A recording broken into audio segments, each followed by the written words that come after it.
રાજકોટ જે છે એ કાયમ માટે ગુજરાતનું હૃદય રહ્યું છે અને આપણે એમ કહી શકીએ કે જેમ દેશનું આર્થિક પાટનગર જે છે તે મુંબઈ છે, એમ ગુજરાતનું આર્થિક પાટનગર છે રાજકોટ કહી શકાય। અને આપણે અત્યારે ખાસ આ પ્રોજેક્ટ બાબતે ભેગા થયા છીએ આપણે શિલ્પન સંસ્કૃતિના અરમાની વન ગ્રુપના। તો એમ કહી શકાય કે શિલ્પન ગ્રુપ એટલે કે રાજકોટ રિયલ એસ્ટેટની અંદર સૌથી મુખ્ય ગ્રુપ કહી શકાય। અને સંસ્કૃતિ એટલે આખી યંગ ટીમ છે કે જે સંસ્કૃતિ જાળવવાનું પણ કામ કરે છે અને સંસ્કૃતિ બિલ્ડર્સ તરીકે પણ કામ કરે છે।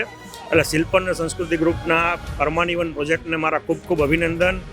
અને રાજકોટના વિકાસમાં આ જે ગ્રુપ છે એ વધુને વધુ જે ફાળો આપે એવી શુભેચ્છા। અત્યારે તમે અરમાની વનમાં આવ્યા છો તો આ માહોલ માટે તમે શું કહેવા માંગશો? એકદમ ફેન્ટાસ્ટિક માહોલ, એકદમ જેને કહી શકાય કે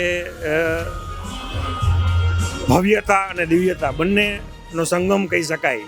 ભવ્યતા એટલા માટે કે અતિશય ભવ્ય માહોલ બનાવ્યો છે અને આ લોકોએ જે રિબન કટિંગ લેબરના બાળકોના હાથે કરાવ્યું, લેબરના બાળકોને ભણવામાં પ્રોત્સાહન આપવાનો આ પ્રોજેક્ટનો એક કન્સેપ્ટ મૂક્યો એટલે દિવ્યતા પણ કહી શકાય। એટલે એકદમ ભવ્ય અને દિવ્ય માહોલ એ સર્જન કરેલો છે। અરમાની